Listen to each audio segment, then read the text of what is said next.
This is Hemant. And Jessica. And you're listening to the Friendly Atheist Podcast. If you like what you're listening to, please donate at patreon.com/Friendly Atheist Podcast. This is Friday, July 7th, so... It's so early. It is very early when we're recording this. It's 10:30 in the morning. I know. We normally record at 9 at night. This is out of my comfort zone. Yeah. It's also the 1-year anniversary as we make this of Ark Encounter, which means I think it's 14 guys. seconds in creationist time. So That's happy 14 seconds. Joke. It's dead joke. You're welcome. That was a dumb joke. You're welcome. Let's start with this one because this is just such a weird story about Hobby Lobby and whatever they did. So I did do research for today's thing. You would think that since I'm super unemployed, I would do a lot more research. I didn't. I started doing it a half hour ago, and I came across and I have done a great job of burying myself from the news. I just don't have the emotional bandwidth for it at this point in my life. And I saw that headline when I was doing research and didn't bring me a coffee. That's fine. It's like, I'm not mad. I'm just disappointed. I bring you wine all the time. It's too early for pop even. Go on. And I saw something was going on with Hobby Lobby, and I'm really getting to the point where I don't know if headlines are satire anymore. There's been 3 headlines that I assumed were satire, and I was like, oh no, Democrats, what are you doing with your new logo? Not logo, slogan. Slogan, yeah. Yay. So I saw whatever the headline was and just texted him like, are you going to do something on the Hobby Lobby thing? Because I don't have time for this right now. So I'm super stoked to hear what's going on with Hobby Lobby. For those who don't know, Hobby Lobby is run by an evangelical Christian family. Mm-hmm. Like, they're famously evangelical, and they have shitloads of money because they do. They have this family, the Green family that owns Hobby Lobby. Mm-hmm. They have tried to institute like a Bible as history course in, I think, the state of Oklahoma where they're from. Mm-hmm. And it only stopped because they clearly crossed the line into proselytizing in the curriculum that was released. Right. So they couldn't go forward with it. But they tried to do that. Mm-hmm. They also famously went to the Supreme Court to stop women from, employees from offering birth control to those employees. And the Supreme Court said, yes, you can do that. I've spent the last 30 seconds trying to think of a better name than Hobby Lobby because their last name is Green. I feel like there's a much better name in there than Hobby Lobby. Like Green. Yeah, it's so folksy and I don't know. But, okay, so now they're building a Bible museum in Washington, D.C. This has been going on. A Bible museum to show you all how the Bible has influenced the world. Oh, okay. Actually, that's kind of it's supposed to be kind of historical in nature. Okay. And there is a way to do that doesn't necessarily mean... you can say the Bible has an impact on history without saying, oh, look, the miracles of Jesus are totally true and you should all believe the Bible. But clearly they're not worried about that. They don't care if they're mixing the two worlds. Right. I would say Richard Dawkins did a really good job at that in The God Delusion. He has a whole section of like, hey, here are common phrases and things that we use that are directly Bible is literature is huge. And I think that's always a topic worth discussing. Yes, and you can totally understand why the Bible plays a role in history because it influenced so many people and it caused so many big changes in civilizations. And murders. Okay, and murders. So they're building this museum. They want artifacts for the museum. And so I guess they have gotten, over the course of the past several years, thousands and thousands of artifacts from Iraq. But the way they got these artifacts was by paying... I think if the number is right, they purchased over 5,500 artifacts. I'm reading from the press release here, a press release, comprised of cuneiform tablets and bricks, seals for $1.6 million. So they bought this stuff for a lot of money. Yeah. And I would assume the purpose of this was to be able to show, look, this is how the Bible impacted the world, and look at Christianity's impact on civilization. The thing is, the way they acquired these goods, it's not like they went through a museum over there. It's not like they went through a professional dealer. From Iraq, you said? I believe Iraq, yeah. They basically went through all these shady ways to get the goods. So I'm going to read again a little bit from here. It's like black market stuff? Yeah, black market stuff. That's not a joke. That's what happened. I mean, they were not even displayed in a nice professional way. They were like, I'm making this up, but it's like they went to a dungeon and just saw the goods there. I'm imagining the end of Ark or the Covenant. Or something. Nope. Raiders of the Lost. Indiana Jones stuff. Yeah. Fuck. Which one is it? It's a Raiders movie. of the Lost Ark. They put it in the thing at the end. You've seen that movie, right? Sure, I'm sure. No, you haven't. Somewhere it's like, I have. There's a thing, and it's like this dangerous. Oh, I'm nailing this. And there's a huge warehouse with like a zillion boxes. It's more or less. And they just like put it in one. And it's one That's of a how million I'm thing. picturing it. Yeah. Okay. And We have Hobby similar Lobby images. did not even communicate with My the husband actual is dealer. gonna kill me if he listens to this. The Hobby Lobby people Yeah. didn't even meet with the dealer Really? who supposedly owned the artifacts. They did not pay that guy for the artifacts. Instead, and I quote, Hobby Lobby wired payment for the artifacts Oh, to no. 7 personal bank accounts Oh, no. held in the names of other individuals. No. So, I mean, there are like Oh my God, so this many is a movie plot. Yeah, there's so many red flags that had they cared, you like Hobby Lobby should have said like this seems shady. Yeah. So do we think the artifacts were forged or just black I marketed? think they're black marketed and legit. Ooh, but- that's worse. But they wanted them, so they didn't care how they got them. And oh, Hobby Lobby, what are you doing? the U.S. Department of Justice was on this Good. for years now. Like they've been following this, and the way they like got the goods later on involved like tracking the boxes that were coming in. They said they were, what did they say? Like they were from Turkey, but they're not from Turkey. oh my The God. boxes, This is a movie. I would watch this movie. The boxes were labeled ceramic tiles or clay tiles, but that's not what they were. This is like a children's movie. Oh This my is God. even like It's- like yeah. a highbrow thriller. It's and like, clearly Hobby Lobby people Kids. are not even trying to like do you seriously think they cover this didn't up. know what? Do you think they didn't know what they were doing is wrong, or they didn't care? I think it's or more they were didn't like, care, but they had to like- know this was wrong because you have to go through all these shady methods to acquire this Oh stuff. my God! And here's the worst part of everything. Tell me. The black market, how would anyone acquire these goods on the black market? Who's running this black market? Terrorists, Yeah. arguably. So when Hobby Lobby pays $1.6 Wait, million, is there a strong connection to the terror? Like, I obviously like arms deals or weapons and things like that. But artifacts, is that a thing that sort of? well, they smuggle this stuff and they hope to sell it for money, Okay. and the money goes to fund their activities. Got it. Okay. So in a sense, Hobby Lobby, the super evangelical conservative Christian group, cool, was cool. paying money that would Thanks, eventually go to support groups like ISIS. Nice. No, that all sounds great. I don't see the problem with this. Do you? How come we're talking about this? I know Christian hypocrisy has never been heard before on this podcast. but- what are the consequences, or what might Well, be the consequences? The consequences, because the U.S. Department of Justice is totally in on this, and they found this and they stopped it. Hobby Lobby is giving up all the artifacts. They're also paying an additional $3 million to the government, which, let's be honest, it's a drop in the bucket compared to Sure. what they well, have. and not only, but they spent what you said, 1.7 million. 1.6 million, yeah, to 1.6 acquire the million? goods. So they have to $3 give million that up. fine doesn't seem very substantial, right? Yeah, like, it just doesn't pay seem- double of what you were more than. And Come they, on. again, this is pocket change for them. And that's it. Like, no one's going to jail over this, which, whatever. I don't care if that's not an option or an option. But it's like, okay, they got their slap on the wrist. They give back the goods. But, oh my God, what the hell are they doing? And where is? I mean, again, I haven't been following this, but is there a good deal of good Christian people who are outraged, because they always seem to be really mad about terrorists? I'll be honest. I looked. Specifically brown From, terrorists. They don't from like those some guys. of the people who normally lash out against liberals. I looked on those conservative Christian pages. I have not seen them comment. Okay. Not one way or the other. Sure.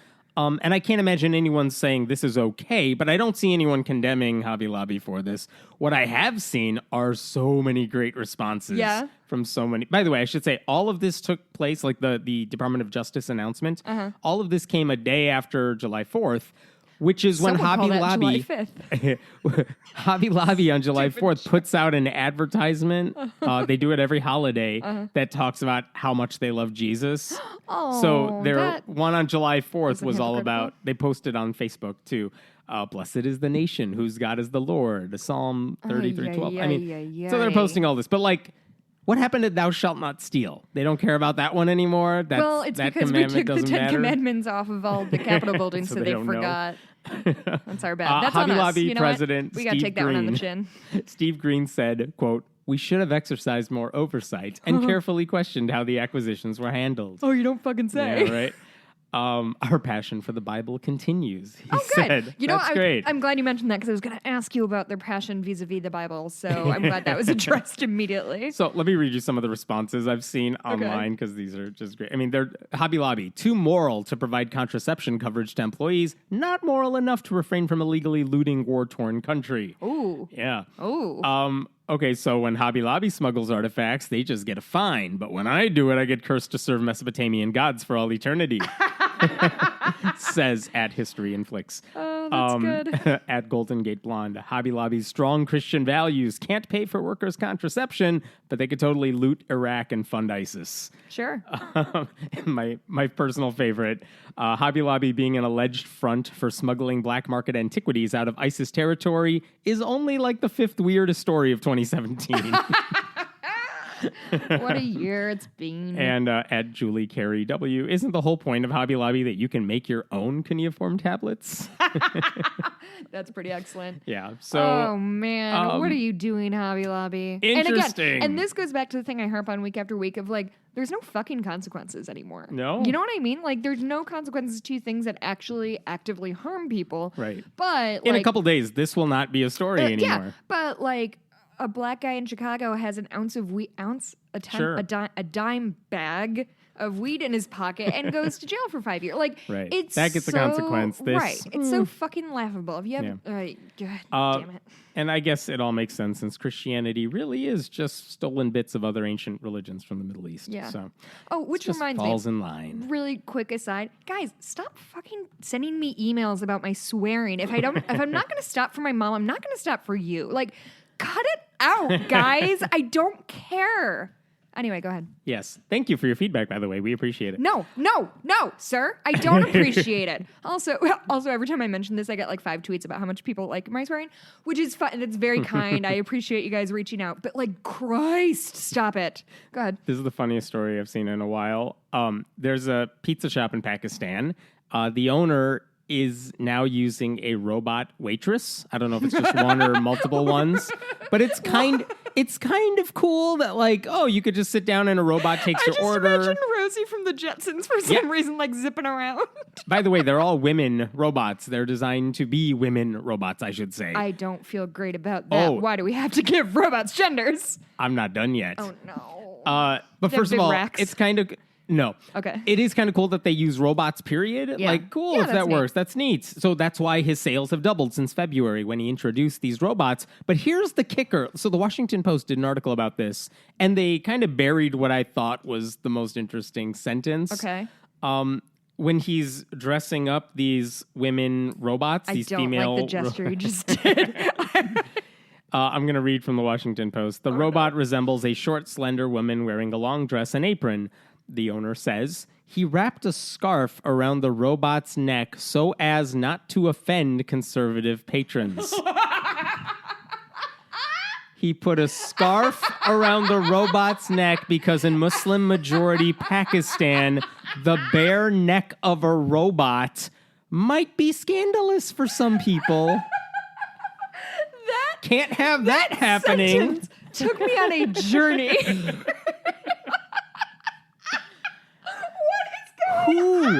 Who would complain about the bare-necked robot serving them pizza? Do you have a picture of the robots? I can't A picture of the robots for you, Jess. Oh my God, I'm fucking dead. Yeah. I guess we should be glad they didn't like make the robots wear a hijab or something. Yeah, but I was like, gonna say, why really, the neck? you gotta cover up the neck because sex. So wait, hold on. That's the most. I can't even begin to parse what happened. You broke me. I'm broken. You're I'm welcome. A broken human. Can I do one that's please on that same level? Yeah. So this, and I don't have the woman's name whose the story is about. It might be out there. Okay. Research. So there is a place in the Capitol building called the Speaker's Lobby. And it's a place generally. Have you heard of this story about Paul Ryan? Okay, I'll just keep going and see where we go. Yes. It's a place traditionally reporters can like grab a quick interview with the speaker or various people of that ilk. Now, I will say that there apparently is some kind of dress code, but it's never been in print. It's never been made clear. It's just sort of informal dress code to look nice. Right. And so generally men are expected to wear suits, I guess. A woman went in to try to, from what I understand, she tried to speak to Paul Ryan and was turned away because she was wearing a sleeveless top or dress or something like that. Hussy. And she did maybe my favorite thing that a human has ever done, and it made me laugh so hard when I heard it. Because it was about like, oh, her shoulders are exposed. So she ripped notebook paper out and stuffed it up her sleeves to cover her shoulders, which is such an excellent Did she get step. the interview then? No. Oh, of course. Because they don't actually care about the that. element of thinking on her feet and fuck you-edness of that move was just insane. I wonder what would have happened if she stole one of her like male colleagues' blazers or some sports coats, put it over her, put it on like a cape, and said, "All right, give me this interview now." I don't know. That's you joke about that, but it happens in other countries, and we say that's absurd. Oh yeah, but it's. I mean, still here. in Catholic churches, like a lot of Catholic churches can't get married unless your shoulders are covered. Oh yeah. Like my cousin got married in one in Texas. She had to wear a veil like over her shoulders because her wedding dress had like shoulder straps or something. Her wedding dress was strapless. Oh, and so she had. And I think about that all the time. It really like irks me because all her bridesmaid dresses had to wear little like shrug things. Oh my god. Yeah, it's just a thing that like. I don't know why the shoulder thing is a thing that I'm like, really, my fucking shoulders. This is what's happening. So you know how there's not a lot going on in the country, so we should definitely be focusing on dress codes. Yes. Okay. I'm just glad we're on the same level page. there. So Paul Ryan said members should periodically rededicate themselves to the core principles of proper parliamentary practice that are so essential to maintaining order and deliberacy here in the House. He also said members should wear appropriate business attire during all sittings of the House. However brief their appearance on the floor may be. Do note, at no point did he say, here are the dress codes you need to follow. Oh yeah, he didn't say here are the rules. Which like, there's a part of me that's like, okay, yeah, like if she was violating a dress code, fine. But you can't just say, look professional and not define what that is. Like to me, and let's also look around the rest of the White House because that code is enforced nowhere else. Not the rest of the White House, the rest of Washington. Ivanka Trump wears sleeveless dresses on the regs, and that is not no a dig cares. on her. It's just, guess what? It's 2017, and women have arms, and we're going to show them to you. Look at these shoulders, haven't? I'm clearly Are you scandalized. offended? Yes. So Paul Ryan basically said, follow the informal rules. This comes from the leader of the party that stole the Supreme Court seat, basically. Okay, so... Yeah, so right. that really ticks on my boxes of like misogyny plus like obfuscating from real issues. That's true. I wonder hypocrisy. I wonder what a guy would have to do to break the code in the same way to the point where Paul Ryan would care about it. Well, there's definitely a conversation worth having about like the criticism that was levied against Obama if he would ever not wear a tie, or the one time he wore a tan suit and people lost their goddamn minds over it. Or put his feet up on a desk or something and they flipped out. Right. And like, I don't know. I think we should be more mad that Donald Trump tapes his ties to his shirt. I think that's a thing we need to talk about. No, he's following the dress code. It's okay. What a fucking prick. I think we've talked on this show about blue laws. Yeah. So you can't get in alcohol Ireland on, specifically. Yeah, I think so. And in certain states, you can't get alcohol on a Sunday, or you can't buy it unless it's like 11 o'clock a.m. beyond that or something. But like there are times when you can't buy alcohol in certain states. Well, in Utah, they have something similar to that. It's called. I had never heard of this before. I heard that it was taken away, like they repealed this rule.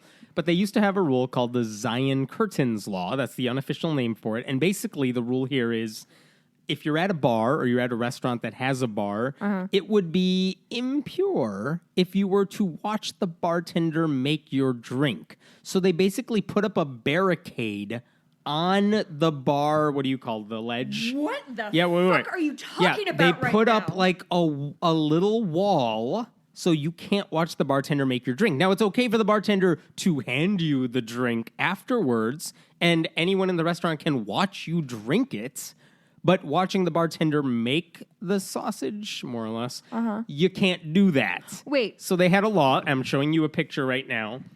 they had these barricades that would prevent What? you from watching. So it kind the of looks bartender. like if you're like eating at a sushi restaurant at the bars there, it's like that it's a little bit of a higher ledge. Yeah. Like a sneeze shield. Yes. But like it's Just to prevent cloudy? you from What do you call watching. that? Yeah, opaque. I don't know. You can't watch it really. translucent. Yeah, something. But that's the thing. Like and here's the thing. For years now, the newer restaurants in the state had to put up these glass barricades to prevent customers from, the blasphemy of Beveled. watching. What's the word? I don't know. And it was referred to as the Zion Curtains Law, which is a reference to like Mormon purity. Yeah, where does that? Do you have a? There's no Is real. there at least like a general internal logic of that? Mormons aren't supposed to drink alcohol, I guess, and so that this is to prevent them from watching alcohol get made because you can't stop them at a state facility or whatever a restaurant. So it's like a temptation thing? Oh my God. maybe- Oh my God. Making drinks is like the shoulders of Mormons or something. Oh, I'm going to work Bingo. on that metaphor. And the weird thing is, Because it's like a older temptation restaurants thing, right? Of like, I if you think don't so. see it, you If won't you be don't- tempted by it? Maybe. And I think a lot of restaurant owners, if they had older places, they Okay. didn't have to abide by the law. So like grandfather did? Yeah, grandfathered in. But the newer ones did. And one restaurant owner said, quote, over the last 2 years, it's probably cost us $350,000 in sales because customers refused to sit at a bar where they would be facing a glass wall. Yeah. Which makes sense. Anyway, this was there for a while. They finally repealed this law. So this past week. That is bug wild. This past weekend, How have we never heard of that? a lot of these restaurants celebrated, quote unquote, by basically taking those glass walls and like slamming them on the Oh, ground. that's excellent. And they're gone now. Which again, Frosted. so many Frosted. That's the name of Frosted, when you frost that's the it. glass. Oh, thank God. So many questions that I had. Like, okay, why are they up in the first place? You brought some of these up. Who goes to the bar and doesn't understand how bartending works? Has anyone not seen a mixed drink before? Like, who thinks it's okay to visit a bar but draws the line at watching a drink get made? Can you watch? So you can't watch any drinks get made. So it's not like I can't watch my own drink get made. And Right. Actually, I would make an argument, and that's kind of fucking dangerous because if there's a shady ass bartender and he's trying to like do some shady ass business, nobody can watch No him. one can watch. To quote one commenter I think I saw online, yeah, let's protect the children from seeing booze as they wait for their 1,200 calorie chili cheese fries to be delivered to the table. Ooh. And it's not, I mean, Mormons aren't supposed to drink coffee either, but Right. they didn't make these frosted glasses go up at Starbucks. Well, and also they're not supposed to swear, probably, right? yeah, I'm sure Not they supposed to do swear, that but too. they don't like censor all TV. Like that, the slippery slope sort of aspect of that really gets out of control pretty quick. And I think that's why even in Utah, this didn't last. Because even How they did it realized. even get implemented? That is. It's a good that question. is I would love to. mind-boggling. I would love to know, but it's gone now. So it's just that was And weird. God, and we talk about like regulations because liberals and whatever. Like, what the fuck are you guys talking about? You're like. It's the Yep, conservative conservative religious state. people who don't want us to sell booze on Sunday. Everybody wants to drink on Sunday. It's the best day to drink. Sunday fun day. Like, And if you're coming out of church, you're gonna need one. yeah. Yeah, you super do. Mm-hmm. And then you're not going to tip because people who go to church don't tip. Why? What, guys, hey, tip your waiter. Tip your waiter, especially 20%. if you're going in on a Sunday. Yeah. Totally God's day. different story.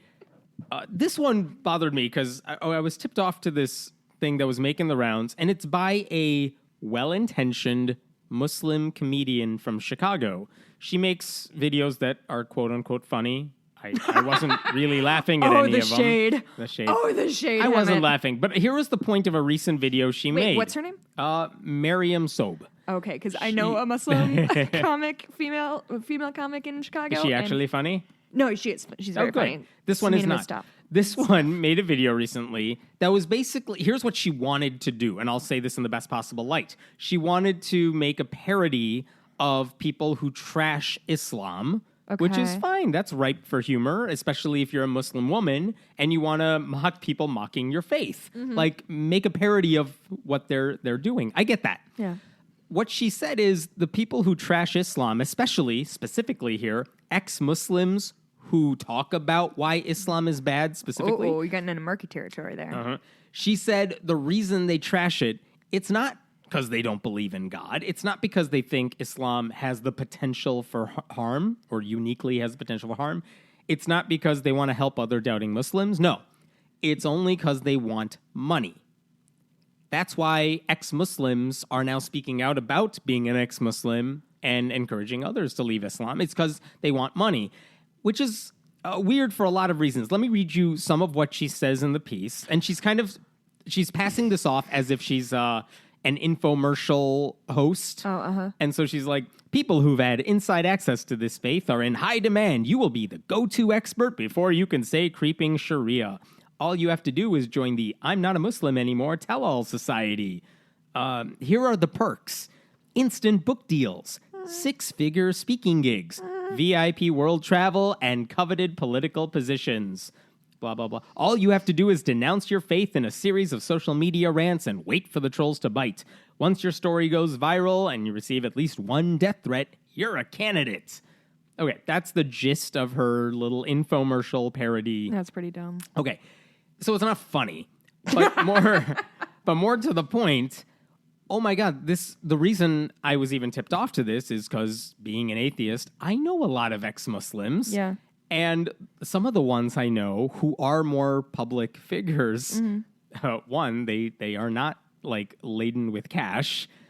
Two, unlike us with those podcasting you know books. it. And they get actual death threats. Yeah. Like they're actually fighting to stay alive. And to make light of that in that way is extremely disrespectful. And the whole thing is to extraordinarily suggest that they don't disrespectful. genuinely believe the things they say because they want to make money. No, they do genuinely believe the things they say and they're not making money. And to pretend that Muslims are the only people who speak out against a faith that Their they've former left faith or something. is I don't know that she was saying they're the only ones, but obviously That's what she she's is a focusing Muslim, on. so she's focusing on that. But like, what I don't get is like, how much money does she think would make it worthwhile to be a target of radical extremists who want to kill you for being an apostate? Like, what amount of money would do that? I can't think of a dollar amount that would say, Right. all right, if they want to kill me, they can. And while we're saying this, like, there are 13 countries as of 2013 where being an atheist openly is punishable by death. All 13 have Muslim majorities in them. So this is not a small thing for people who leave Islam. Right. Even in countries that we think of as secular, if you leave Islam, there is a very real fear of what your target on your family back. and relatives included may do to you.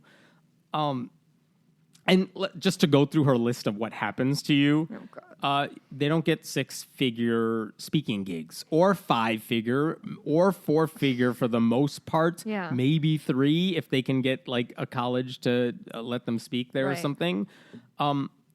It just doesn't happen. Ayaan Hirsi Ali has to travel with bodyguards. She's not doing that for shits and giggles. Yeah. Majid Nawaz is suing the Southern Poverty Law Center in part because they put him on a list of anti-Muslim extremists, and that that's paints right. another target on his back. Like, Right. he doesn't find that entertaining or just a difference of opinion. So that's what bothered me about this video. That's clearly what bothered a lot of those ex-Muslims. And it's just disturbing to see how... What I was trying to figure out is, why would you make a video like that? How ignorant do you have to be of what Right. ex-Muslims have to deal with? Or Right. what other Muslims are doing in the name of your faith, even if you think they're not representative of it? It's a very real fear. How do you not know about that, or how little do you have to care about that Man, to make a video like That this? whole thing sucks. Yeah. So just disturbing all around. She seems to have gotten a lot of criticism for it online, which Has is she good. responded? Not that I've seen. So anyway, that a was bummer. disturbing. Yeah. Do you want a happier story or a weird story? Or Always. Tell me. let's do. This isn't a happier story, but it's not as. Damn it, different. Hammond. Okay, there's the Ganges River in India, holy river, right? Yes. That's the one everyone. It's said that if you bathe in it, your sins will be cleansed, more or less. Cool. I've been to India. I'm going to tell you my little Ganges story. We're not Hindu. I didn't grow up in a Hindu family. But when my grandmother passed away, she was cremated, and we had an urn with her ashes in it. And my family, out of our relatives, we were the next ones to visit India So we were given that urn, and the idea was we would go to the Ganges River and spread our ashes in the river. So, yeah. Just really quick, are Jains a segment of Hinduism? Of Hinduism? No. Okay. Which is why this was weird, because it's like, it's not even our religion. I feel like your family does that sometimes when they want you to put the thing on your wedding invitation. Yeah, put the symbol, a religious symbol, which isn't our religion. It doesn't your make wedding sense. invitation? Doesn't make sense. I just think they're embracing, like, we're Indian. We're just going to lean into it. Yeah, exactly. So Jains don't have a big footprint. so we'll go with the bigger one. And this happened. I think wagon. This is when I was 17-ish. But this was a trip, like, I was finally old enough to know what's going on. So we were going to visit a lot of the big sites, including the Taj Mahal and the Ganges River and stuff like that. So I remember we went to the Ganges River, and we found, like, you can imagine there are a lot of people, they're like street preachers, basically, who know exactly why people visit the Ganges when they're holding a bottle, you know. And is they're this like, a commonplace thing to spread your ashes? Okay. Yes, commonplace to spread your ashes, and it's common to see people saying, oh, I see you have a bottle there. Let me help you do the ceremony. Pay me to do the ceremony. So my parents took this guy up on that offer. We walked over to the river. He said whatever he said. I don't know what he said. I didn't speak that language. And we spread What was the he speaking? I don't know if it was Hindi or if it was a different local language. Either way, it's not one that I speak. So I assume my parents knew what he was saying, and I'm sure it was fine. What if they didn't? What if they didn't? They very well couldn't. They thought they were doing the right thing. Bless But he their did the hearts. ceremony. Your He parents spread were the so ashes, sweet. and they gave him money, and that was the end of it. But here's the other part of that. Just imagining. While Your this parents is- didn't understand what they were saying. Bye-bye, Grandma. Yeah, it's kind of weird and disturbing. Oh, I'm not making fun of your parents. I just I think it's a know. really sweet image of, like, very earnest, Yes. trying to, like, do the right thing. Yes.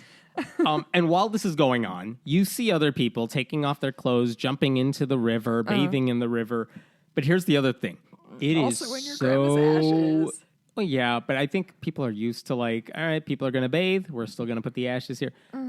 You can imagine this is not a clean river. I won't even go in, like, Michigan, dude. Like, Yeah. This one is literally brown. Oh. It's nasty. It's not. And I'm not saying that out of disrespect. It literally is a nasty, nasty Yeah. river. There's a lot of pollution. Yeah. There's a reason you shouldn't bathe in it, not just because it ain't going to do shit for your karma, but, like, it's going to maybe damage your body. Like, you don't go swimming in that. Especially not with, like, an open sore. Yeah.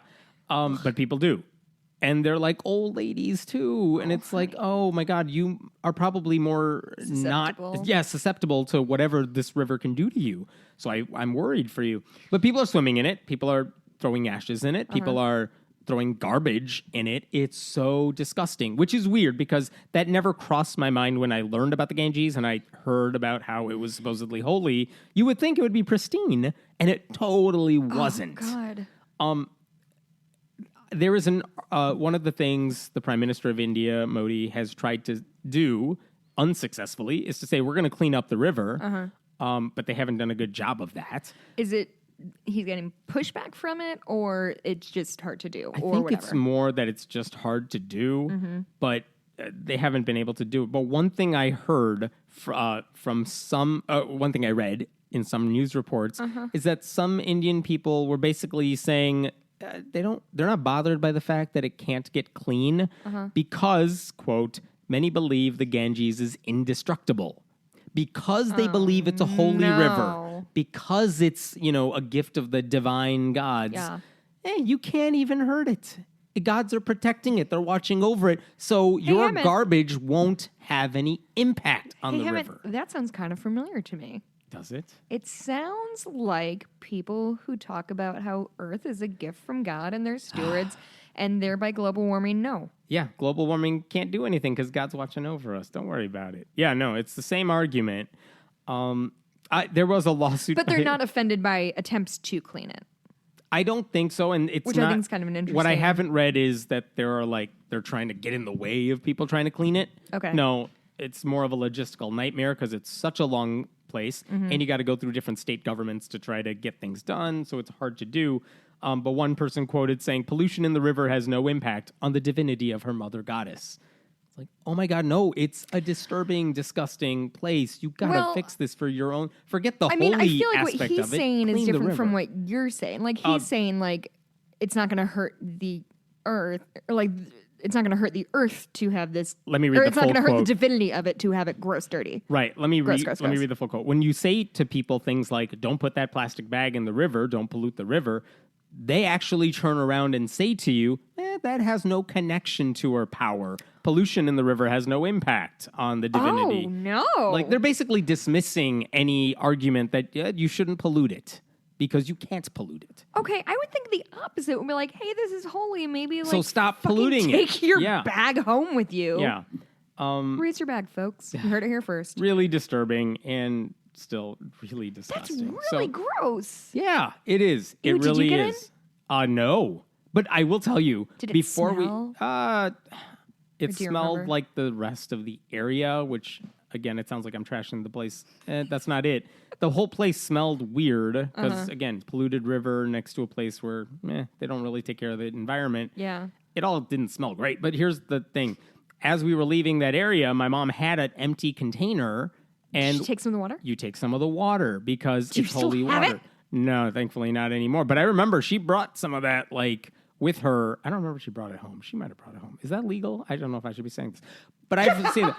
But for a while, she had this. And from the get-go, you could look at this water and be like, that's contaminated Ew, stuff. is it like murky? Like, she or, didn't like, use it for anything. No, but you just have it. But we had it. And like, oh, Jesus. And I'm picturing it like a Tupperware container that she just has sitting on her kitchen counter. It more or That's less my was holy that. wame. Yep. Like not even in a nice No, vase. that's that's essentially what it was. So yeah. That's excellent.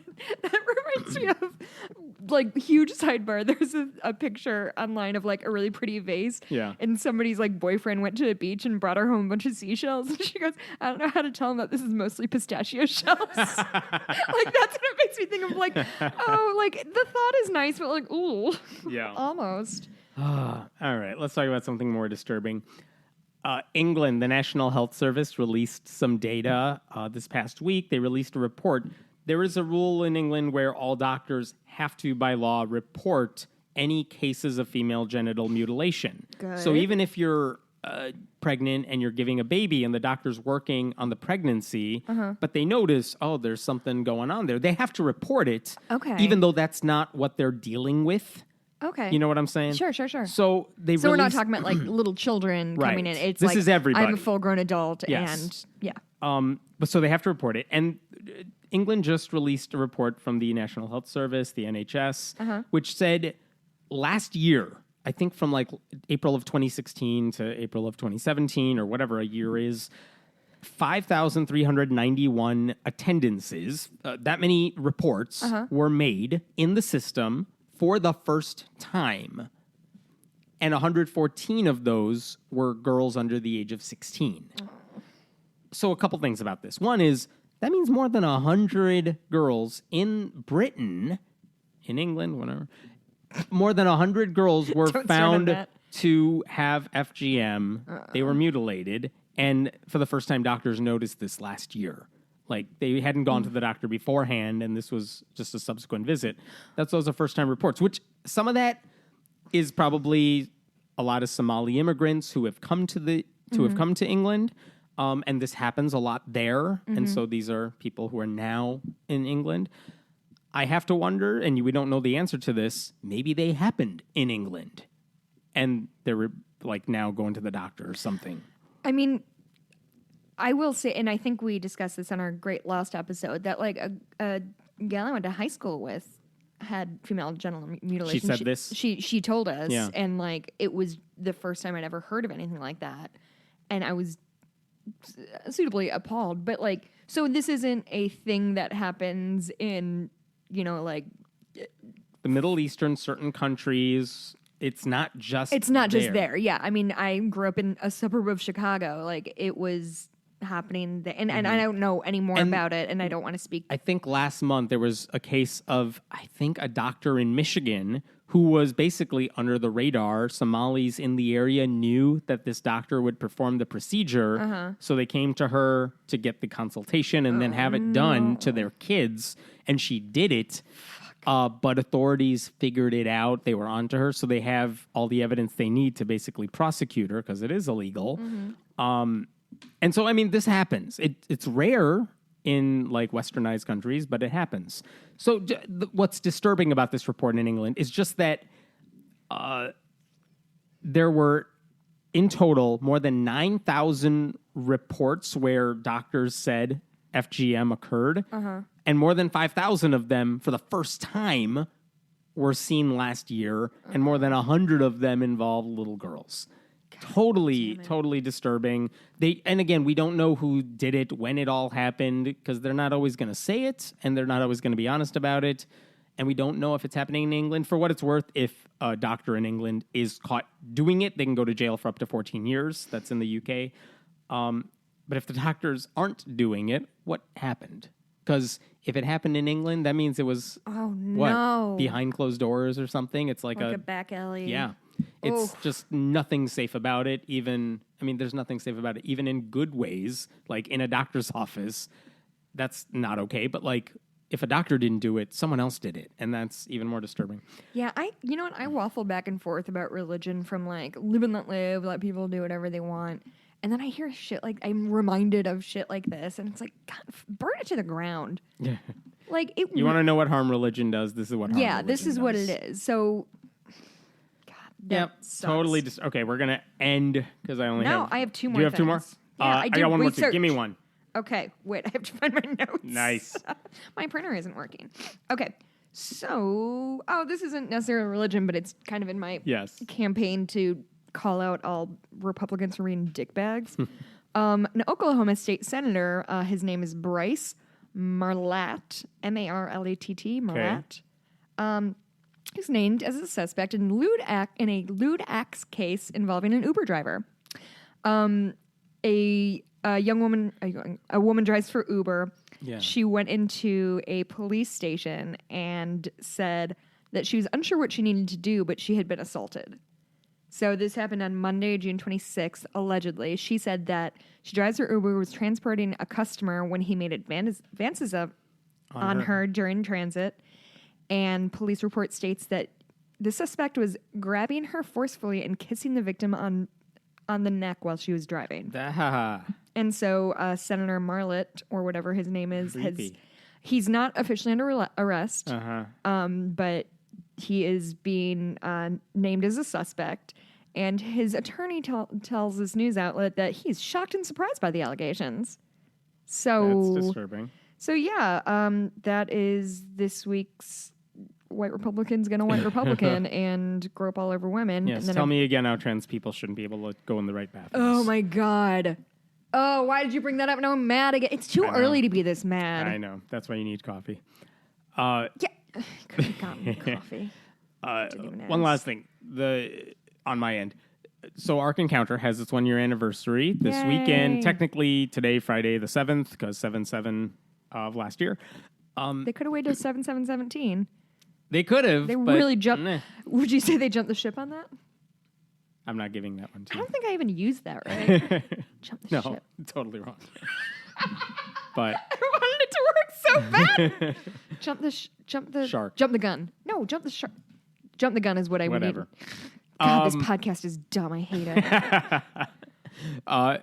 One of the things that's been really interesting to watch over the past couple of weeks is, it's been a year. We are going to figure out very soon what the attendance numbers are like at Ark Encounter, because the state's going to report it. We'll get some actual numbers in terms of how much money they're making, how they're helping or not helping the surrounding community and all that. And what's been interesting to watch over the past couple of weeks is every time Ken Ham does an interview about Ark Encounter, he seems to blame other people, kind of downplaying how much he's helped the community. Passing the buck all over the place. Yeah. So how much business has it done for the city of Williamstown, right around Ark Encounter, where they got a sweetheart deal in so many ways? It really hasn't helped Williamstown. And city officials in Williamstown have said as much, but Ken Ham says things like, well, atheists are trashing the Ark, and that doesn't help. Yeah, whatever. But didn't he also say, like, they haven't built fancy restaurants? Like, yes, and that's not how economy works. He wrote an op-ed, I don't know if it's an op-ed. He wrote an essay that was published online for like a Cincinnati newspaper where he basically said, I'm going to quote here, Answers in Genesis confidently predicts that the Ark will have even greater attendance than our excellent first year, provided, that is, we see more entrepreneurs building additional hotels to accommodate our visitors. As if that's the reason they are not successful. He was blaming atheists for economic failures. Now he's blaming hotel builders for not doing enough. Because Williamstown has 2 small hotels. If you drive a little way further out, there's a city called, I think, Dry Ridge. They have a few more hotels. And the question is, how much of those rooms are being filled by people visiting Ark Encounter? What I don't get is he seems to be saying that the only people visiting Ark Encounter are people from out of state who need a hotel, right? And they're like unwilling to stay at Dry Ridge, I guess, or somewhere else, as if the hotel is the biggest problem for them not to come, and that would create a huge difference in the attendance. But like, that's all garbage. It's all garbage, and it's garbage on its face. Most of the people you would think visiting the Ark are not making a weekend trip out of it. They're maybe driving like an hour or 2 from surrounding areas to visit the Ark, and you don't need you don't need a hotel. It is kind of in the middle of nowhere, but like you don't need a hotel to visit Ark Encounter. It's like going to Six Flags where we are. Yes. It's like you don't need to make a weekend trip out of it. You can go in the morning and come back at night. Yeah, and that's a good point. When tickets are expensive as they are at Ark Encounter, it's $40 per adult plus tax. And I think it was like $130, $140 to bring your family of 4 or something. Like it's already a lot of money. And then to say, oh, by the way, you also need a hotel room on top of that. And go out to a fancy dinner. And go out to dinner in the town to support those businesses. Not everyone's doing that. No, I'm sure some are, and maybe they can't come. But I think you hit it right in the head that like it's not like you go to Disney World or Disneyland and it's a weekend or a week or whatever, and you hit the different thing. Ark Encounter is a day-long trip. Yeah. You go, you see it, and you leave, and maybe you go to a restaurant, but like you don't need a hotel. And I can't imagine that's what's stopping everyone from visiting. Right, like if we go to Six Flags Great America, kind of near us, like you don't see a bunch of like a spate of hotels springing up around it because people come from far and wide to like make a weekend out of Great America. Like, and I guess the real question is, let's say they built 3 new hotels right across the street from Ark Encounter. What would their attendance change be? I can't imagine it's going to dramatically go up if they just had those hotels available. Because I think you're going to see roughly the same amount of people, more or less. And this is what we kind of discussed last time we talked about this, of like, that's not, like, the problem isn't that there aren't enough room. Like the only way that argument would work is if they're like all of these rooms are, or all these hotels are overbooked and you can't get a room, and that's why people can't come in. We're limited to the number of people who can stay in this hotel. That's not the case at all. From what I can tell, these hotels are far from selling out. So like, what is he imagining is going to happen? Some of them are packed almost to capacity, said news reports, but not to capacity. And that's that's an important distinction to make, because like, as soon as you hit even capacity, if you're 90% full, like what about those other rooms? No one's using them. Like as soon as you hit capacity, then you can start inventing numbers like, oh, all of these people would have come, but they couldn't. Like until you tell me you're at 100% capacity, then like fuck off with your garbage numbers. Something I should point out, and also this is for anyone listening who may see news reports this weekend, especially about the success or not success of Noah's Ark, of the Ark Encounter. In 2014, when bigger news stations were writing about this Ark that was going to be built, Ken Ham said, "We hope it's estimated to attract up to 2 million visitors a year." NBC News did a report on it in 2014. Ham hopes to attract close to 2 million guests in the place's first year. In 2015, they put an FAQ on Ark Encounter's website. Ken Ham did. And one of the questions on the FAQ, how many visitors do you expect? He said, we expect over 1.6 million guests our first year.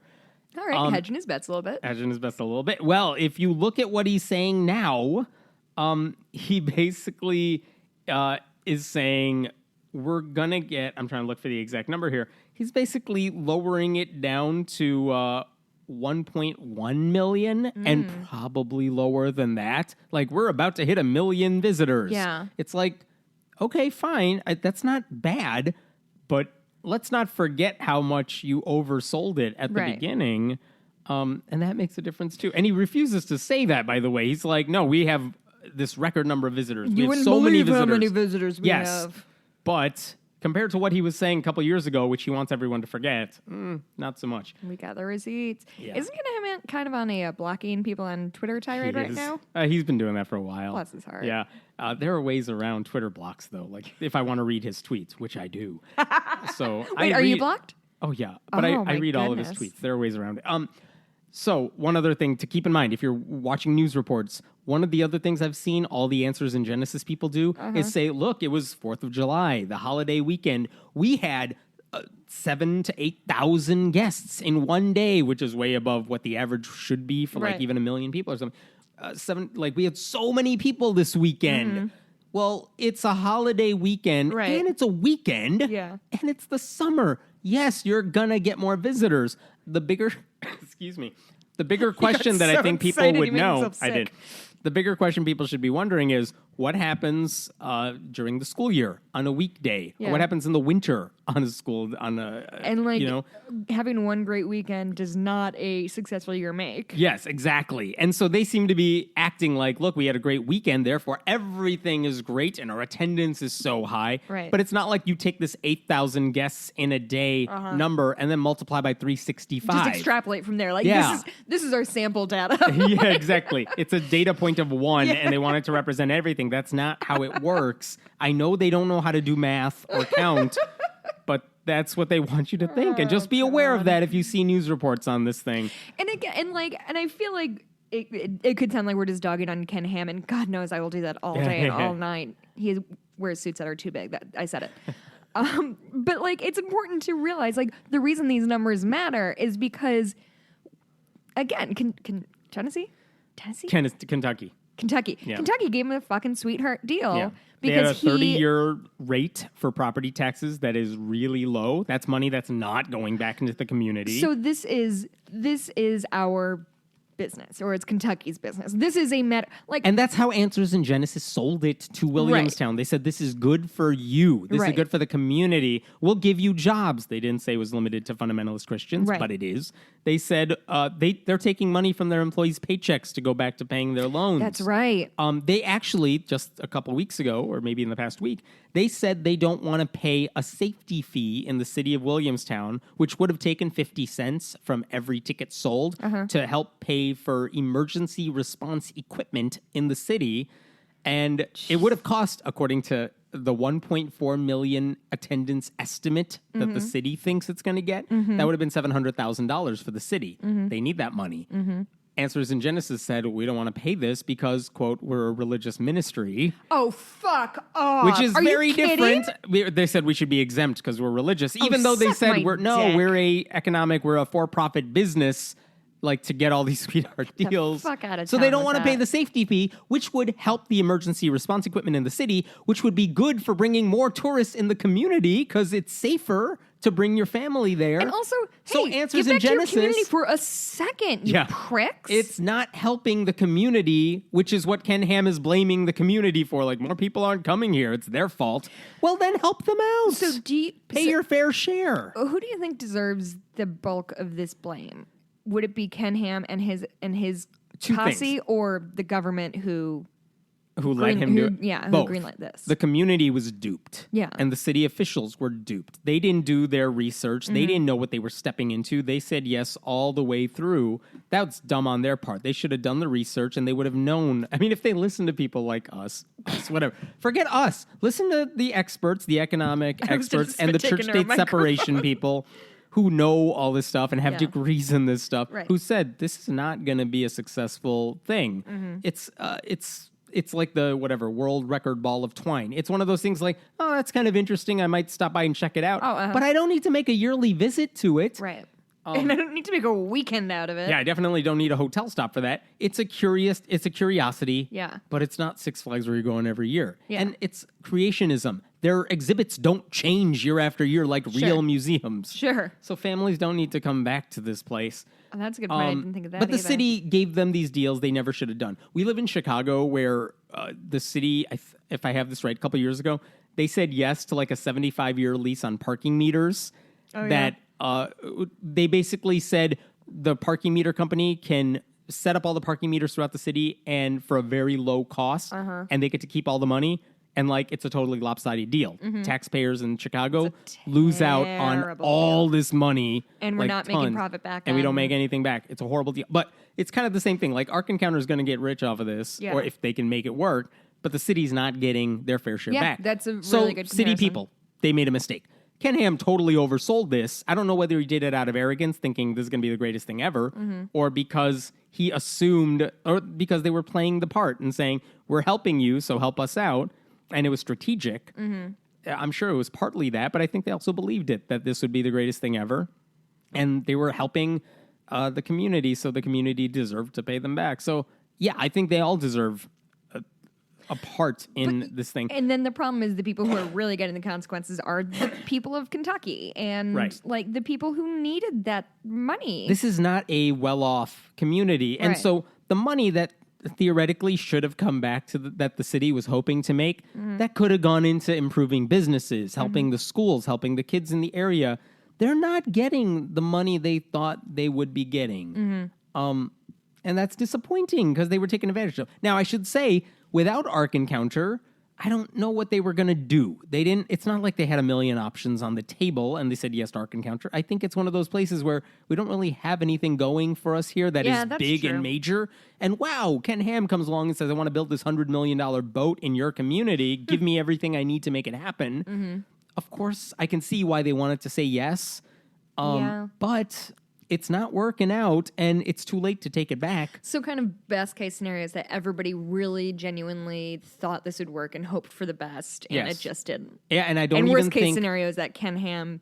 I don't even think they duped a cared about bunch the of- creationism thing. It's wow, a No, big attraction right, in our neck of the exactly. woods. Ugh, that sucks. It sucks. Anyway, this is Friday, we're recording this. I'm gonna be going to the 1-year protest. Oh, that's right. Because of all these lies. This is not they shouldn't have been allowed to build the Ark. Right. Of course they should. They have that right. But it sells so many lies, both inside the boat, obviously, and so many lies outside of it, that people have a right to be frustrated and upset and vocal about that. So I think that's the plan. Outside Ark Encounter, there'll be video. We'll post it on Facebook whenever. So that should be interesting. I've never seen the boat. I'm interested to see what it looks Yeah. like. I don't know if we'll be going inside, but yeah, Don't that's pay there. $40. I don't know. I a will lot tell of you this. fucking I've money. heard arguments both ways. If I have the opportunity, I would totally spend the money once and go check it out because you should be able to say what's inside of it. My friend Andrew Seidel of Freedom from Religion Foundation did just that. And that means, he could say from the inside, look, I've been there. Yeah, I'm that's not true. just looking at pictures here. I'm not just taking someone else's word for it. I've been there and I can speak from experience. I say the same thing to people trashing religion. Like, if you want to say why evangelical Christianity, for example, is bad, you should go to like a megachurch service and see what they're actually doing. Yeah. Because you should learn it if you've never been there. I just got- and the same goes for any other religion too. Know what they're doing. I just got a super good idea for like a bonus podcast. Yes. That you and I go to either the Creation Museum or the Noah's Ark thing, and we record as we're walking around. So we do like an audio tour for people. The audio detour. I'm so full of good ideas today. We should always record in the morning. I have, God, no, let's never do this again. I hate it. This is a dumb thing, but it's a little more of the skepticism thing than the atheism thing. So Amelia Earhart is a famous aviator, tried to fly around the world, disappeared somewhere right after Papua New Guinea, I think. So it's the big American mystery of what happened to Amelia Earhart and her navigator Fred Noonan. It's a thing that I find super fascinating. And there have been many, many reports that she very likely crash landed on or near what was then called Gardner Island. They have found a couple. They found like anti-freckle cream or something. I don't know. The 30s were weird. They were into weird 30s shit. 20s or 30s is what I was going to guess, Okay. but I don't know for sure. And also they found a, so I guess Amelia Earhart had particularly long forearms, Okay. and they found a skeleton that very likely matched those proportions. Yeah. I swear I heard somewhere that they found Fred Noonan's bones and it looked like he had been cannibalized, but I couldn't find anything Jesus. but I couldn't find anything to back that up. So I'm just going to throw it out there. And if anybody's heard of that, let me know because I want to read So that we're getting book. a little closer to solving this unsolved mystery. I mean, this has been years and years and years. This has been more or less accepted that, like, yeah, this is probably what happened. Or no, they never found the ship. But guess what? The ocean's really fucking big. So, like, probably not gonna. Until this week, somebody found a picture from Japan that is supposedly, that shows very clearly, according to these people, Fred Noonan and Amelia Earhart. No way. Now, I would like to... Like in Japan, they were? So the idea is they... So what did Japan find them after the plane is crashed that or they something? somehow either crashed in Japan or were captured by the Japanese and brought back and held as captives, ? And so what this photograph, they purport... they say shows Noonan and Amelia Earhart. Who is they? Do I trust these people? The they, the Okay. they, the general they. What they do, what it shows, and I'm going to describe it to you, and then I'm going to show it to you. Is it shows Noonan. He has a very distinctive hairline, so that's how you can tell this is definitely him, and a distinctive nose, I want to say. And then Amelia Earhart. Now she does have her back to the camera, but her hair is definitely too long to be a man and too short to be a native Japanese woman. And there is a craft in the background that is very clearly her boat. So I'm just going to, her airplane. So I'm just going to go ahead and show that to you. Look that up. What do you think? Is that very definitely... And this is the only picture they have. Those are vague pictures. Like, it's not close-ups or something. No. It's the back of her head. Yeah. And so why do people believe that this is really them? Just because of those don't you see the circles features? around Noonan's face? Yes. It says Noonan, so it's him. They tagged it with his name and her name. So, and I just love shit like this because How serious are people taking this? Do we know? Pretty serious, I think. Like, I think it's actually gaining some traction. And it's just one of those things that I enjoy as a skeptic to, like, like, it is just a good example. True, that defeats all those conspiracy theories of what people said. No, 100%. But I enjoy things like this because I think it's fun to, like, look at things in a fun, like, oh, what if conspiratorial way. But also, like, hey, sometimes you should be, like, a little bit skeptical and be like, maybe this is just two white people in Japan at some point in history. Anyway, it was just a thing that I thought was fun. And I like to see people get swept up into conspiracy theories. So those were the notes I had. Oh, I did want to mention, I've been listening to a podcast called Sawbones that I think our listeners would like. Sawbones? Sawbones. What's that?